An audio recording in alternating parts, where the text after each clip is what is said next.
Well hi friends, how you all? Today we are talking about CPC. इसमें हम दो topic करेंगे। First one is transferee, second one is legal representative. अब जो transferee है वो हिंदी में होता है अंतरिधि, और लीगल रिप्रेजेंटेटिव को हिंदी में बोलते हैं हम विधिक प्रतिनिधि। देखिए, यदि किसी व्यक्ति के फेवर में कोई डिग्री हुई है और वह अपनी डिग्री को किसी थर्ड पर्सन को ट्रांसफर करना चाहता है तो वही थर्ड पर्सन ट्रांसफरी होगा। फॉर एग्जाम्पल, पहले हम बात करेंगे कि सेक्शन 49 ये बात करता है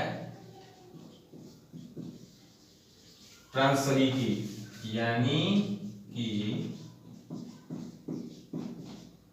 अंतरिधि। अब ये है ए, ये है बी, ये है डिग्री होल्डर, इसके फेवर में डिग्री हुई है तो ये डिग्री, ये जजमेंट बेटर हो जाएगा। ये इसको डिग्री के पैसे देगा तो ये चाहता है कि थर्ड पर्सन सी को मैं अपनी डिग्री ट्रांसफर करूं, तो यही ट्रांसफर ही होगा थर्ड पर्सन। अब इसके बाद हम बात करते हैं, देखिए इससे जुड़ा हुआ एक और बहुत अच्छा प्रोविजन है, वो दिया हमारे ऑर्डर 21 रूल 16।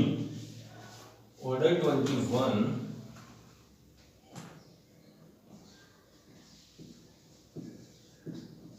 रूल 16 ये क्या बात करता है? ये रूल 16, ऑर्डर 21 का रूल 16 अधिकार देता है किसको? ट्रांसफरी को डिग्री का एग्जीक्यूशन करवाने के लिए।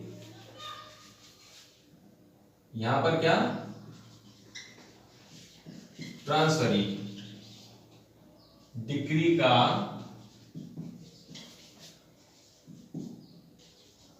एग्जीक्यूशन कराने के लिए एप्लीकेशन देगा, यानी आवेदन कर सकेगा। तो जब ट्रांसफरी आवेदन करता है तो उसके क्या क्या ग्राउंड्स होंगे, क्या उसकी कंडीशन है, वो हमने बता दी कि रूल 16 में दिया हुआ है। अब इसमें क्या कहेगा वो, देखिए जब भी ट्रांसफरी को कोई डिग्री, जब उसे पता चला हो कि कोई डिग्री किसी के फेवर में है और जिसके फेवर में डिग्री हुई है, ट्रांसफरी का पैसा उस पर बकाया है, तो वो क्या करेगा? वो कोर्ट में जाएगा और एक नोटिस देगा, किसे? डिग्री होल्डर और जजमेंट डेटर को, कि ये डिग्री मेरे फेवर में की जाए। और कोर्ट से कहेगा, जब वो उसे उस नोटिस दे देगा तो फिर सेटिस्फेक्शन होने के बाद, और मोस्टली ऐसे मामले में हो जाता है कि वो डिग्री ट्रांसफरी के फेवर में हो सकती है। अब उसमें क्या है ना कि उसमें दो प्रोवाइडेड दिए हुए हैं रूल 16 में। पहला तो जब ये नोटिस दे देगा तो जाहिर सी बात है इसके फेवर में हो जाएगी डिग्री। तो जब इसके फेवर में डिग्री हो जाएगी तो यदि डिग्री होल्डर या फिर जजमेंट डेटर किसी प्रकार का कोई ऑब्जेक्शन उठाते हैं तो पहले उनके ऑब्जेक्शन को सुना जाएगा, देन उसके बाद डिग्री पारित की जाएगी। इसमें एक परंतु यानी प्रोवाइडेड और दिया हुआ है, वो बहुत इंपॉर्टेंट है, कि मान लीजिए ये तो है ए जो कि डिग्री होल्डर है, और बी, सी एंड डी ये तीनों जजमेंट डेटर है। इन तीनों के अगेंस्ट डिग्री पारित हुई है, तो जाहिर सी बात है इन तीनों के अगेंस्ट डिग्री पारित हुई है तो ये किसको पैसे देंगे, रकम देंगे? ए को। अब ए क्या करता है? अपनी डिग्री को बी को ट्रांसफर करता है। तो अब जब इसको ट्रांसफर कर देगा तो ये इनसे एग्जीक्यूट करवाएगा अपनी डिग्री। इसने अपनी डिग्री के पैसे इसे दे दिए कि ट्रांसफर करवा दो, इसे ट्रांसफर ही बना दिया अपना, और ये तीनों मिलके इसको ही पैसे दे देते, तो ये संभव नहीं है।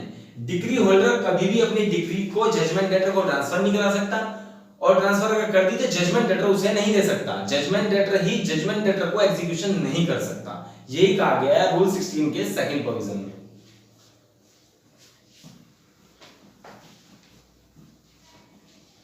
देखिए ये तो हमारा कंप्लीट हुआ ट्रांसफरिंग, और ये बहुत इंपॉर्टेंट टॉपिक्स हैं क्योंकि आगे जितने भी टॉपिक्स चलेंगे डिग्री के उनसे इतना रिलेट करता है ना, बीच में कहीं ट्रांसफरी या लीगल रिप्रेजेंटेटिव आ जाता है तो फिर बहुत प्रॉब्लम खड़ी होती है।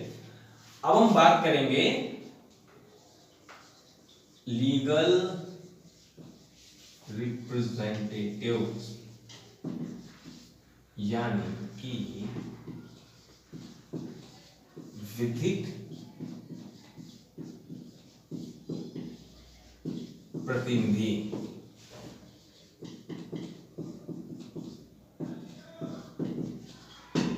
सेक्शन 2 सब क्लोज 11 में लीगल रिप्रेजेंटेटिव की डेफिनेशन दी गई है। इसमें क्या कहा गया, देखिए हर वो व्यक्ति लीगल रिप्रेजेंटेटिव होगा जो किसी भी व्यक्ति के संपत्ति का विधिक प्रतिनिधित्व करता हो, लीगल रूप में, विधिक रूप में प्रतिनिधित्व करता हो, और इस लीगल रिप्रेजेंटेटिव के लिए इसकी संपत्ति का जिसका भी ये प्रतिनिधित्व करता है, इस लीगल रिप्रेजेंटेटिव के अगेंस्ट वाद ला भी सकते हैं, और यह उस संपत्ति के मार्फत किसी के अगेंस्ट वाद ये भी ला सकता है। ये तो इसकी परिभाषा। अब देखिए इसके एक एग्जांपल है, बहुत अच्छा एग्जांपल है कि ए कोई व्यक्ति है, ये बी है, इस पर कोई सूट फाइल किया गया है किसी ने, सूट के विचाराधीन रहते हुए, यानी यहां लिख देंगे कि वाद के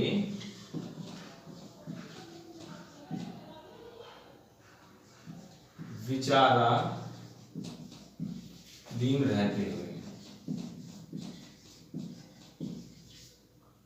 वाद के विचाराधीन रहते हुए ए बी को अपना लीगल रिप्रेजेंटेटिव वसीयत के थ्रू घोषित करता है। अब ए के बच्चे पत्नी अगर हैं तो मान लीजिए ए की वाइफ भी है, पत्नी, और उसके बच्चे भी हैं, एंड पुत्री या पुत्री जो भी है। अब इस वाद के विचाराधीन रहते हुए वसीयत से तो इसने ए ने पत्नी को और पुत्र को तो अपना वारिस घोषित हो गया, और बी जो है लीगल रिप्रेजेंटेटिव घोषित कर दिया। अब इसकी मृत्यु हो जाती है, तो इसकी जो मृत्यु होगी, यहाँ पे डिफेंडेंट की पोजीशन में आ जाएगा ये, तो लीगल रिप्रेजेंटेटिव के अगेंस्ट डिग्री होल्डर डिग्री का एग्जीक्यूशन करा सकता है। अब हम बात करेंगे सेक्शन 50 और 52 की।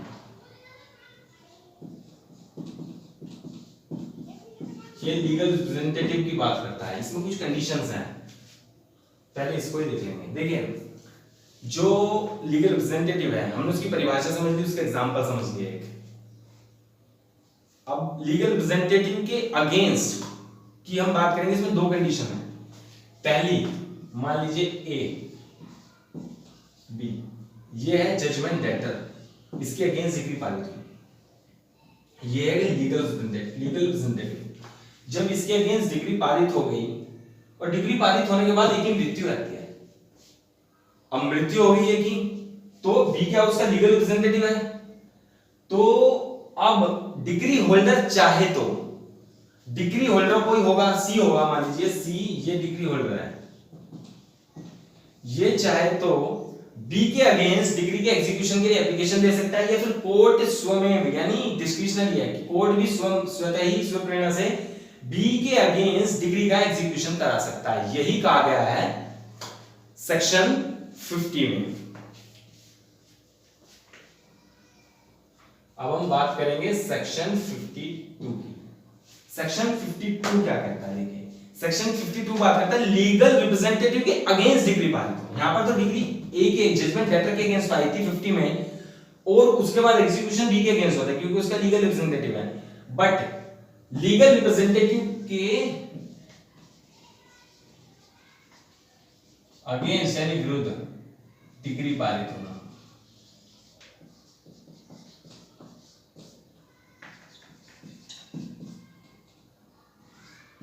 ठीक है ना। अब देखिए यहां क्या करेंगे, ए कोई व्यक्ति है, बी उसका जजमेंट डेटर है, अभी वाद का विचारण चल रहा है, डिग्री पारित नहीं हुई है, अब ए की मृत्यु आती है। अब मृत्यु होने के बाद बी के अगेंस्ट डिग्री पारित हुई है, तो ये वही संपत्ति देगा जो इसके हाथ में आई है, बस। सेक्शन 50 में भी वही है कि संपत्ति वो वही देगा जो उसके हाथ में आई है एग्जीक्यूशन में। जो लीगल रिप्रेजेंटेटिव रहते हुए एक ही संपत्ति इसके हक में आई होगी, वही संपत्ति का एग्जीक्यूशन हो सकता है, अदरवाइज नहीं। बस अंतर 50 और 52 में ये है कि 50 में जो डिग्री पारित हुई थी वो जजमेंट डेटर की मृत्यु होने से पहले पारित हुई है, यहां पर जो डिग्री पारित हुई है जजमेंट डेटर की मृत्यु के बाद पारित हुई है, बस। अब देखिए इससे रिलेटेड दो केस हैं, बहुत इंपॉर्टेंट केस हैं, वो करने चाहिए हमें, अच्छे केस हैं कि पहला है राम चंद्र देशपांडे बनाम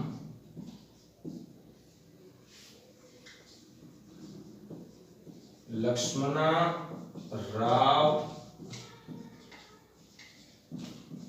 कुलकर्णी AIR 2000। इस केस में क्या आ गया, देखिए इसमें कहानी क्या थी, ये A है, ये B है। अब क्या होता है, B डिफेंडेंट है, B है डिफेंडेंट और A है प्लेंटिफ। A का घर B के घर के पीछे है। अब जहां A का घर B के घर के पीछे है तो B की कुछ जगह है, उस पे से वहां जो कुछ जगह है A का रास्ता है घर में आने जाने के लिए। अब B क्या करता है, A के उस जगह को बाधित करता है, तो कोर्ट उस पे परमानेंट इंजंक्शन देता है B के अगेंस्ट में कि A वहां से आ जा सके। अब B ने क्या काम किया कि उस जगह को अपने घर के सहित, अपने घर को और उस जगह को साथ में ट्रांसफर कर दिया किसी C को। अब जब C को ट्रांसफर कर दिया तो C उसे बाधित करता है, रोकता है कि मैंने ये घर खरीद लिया। तो कोर्ट लॉ कहता है कि जब परमानेंट इंजंक्शन किसी चीज का फाइल जाता है तो वो वाद के साथ साथ चलता है। आप इसको ट्रांसफर भी कर दोगे ना किसी को, उसके बाद भी A के आने जाने के मामले को बाधित नहीं कर सकते, भले ही किसी थर्ड पर्सन C को ट्रांसफर कर दिया होने का। ये कहता है रामचंद्र देशपांडे बनाम लक्ष्मणा राव कुलकर्णी है 2000 का केस। अब इसमें एक केस और है, वो केस है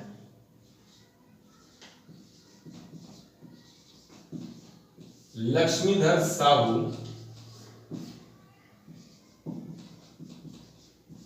बनाम, पिता लक्ष्मीधर साहू बनाम पद्मनी।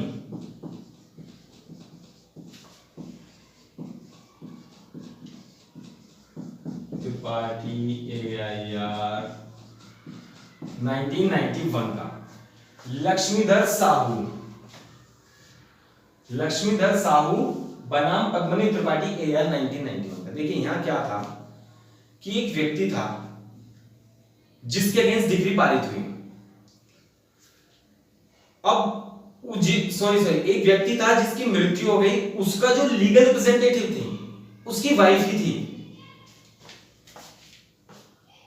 जब उसकी मृत्यु हो गई तो उसकी वाइफ और उसका बच्चा जो अवयस्क था उसके अगेंस्ट जब डिग्री पारित हुई, लीगल रिप्रेजेंटेटिव थी, तो कोर्ट ने कहा कि व्यक्तिगत रूप में स्पेसिफाइड विनिर्दिष्ट है कि उस विधवा महिला की संपत्ति का एग्जीक्यूशन नहीं होगा, क्योंकि लीगल रिप्रेजेंटेटिव के तौर पर किसी भी व्यक्ति की पत्नी की संपत्ति तब ही ली जाएगी यदि उस मृत व्यक्ति की प्रॉपर्टी उसके नाम चली हो। लीगल रिप्रेजेंटेटिव वो तो वारिसान जो संपत्ति आई है विधवा के हक में, भाई एक वारिस के तौर पर अपनी पत्नी की संपत्ति जाहिर सी बात है उसकी आएगी, लेकिन लीगल रिप्रेजेंटेटिव के तौर पे जब किसी को कोई संपत्ति मिली हो तो उसी का एग्जीक्यूशन लीगल रिप्रेजेंटेटिव से हो सकता है, अदरवाइज नहीं हो सकता। बस यही कहा गया इस केस में। सो फ्रेंड्स, आज हमारा सेशन यही खत्म है। ट्रांसफर योर लीगल रिप्रेजेंटेटिव हमने कर लिए, ऑर्डर 21 रूल 16 भी कर लिया, एग्जांपल्स दोनों केसेस निपटा लिए। So thank you all.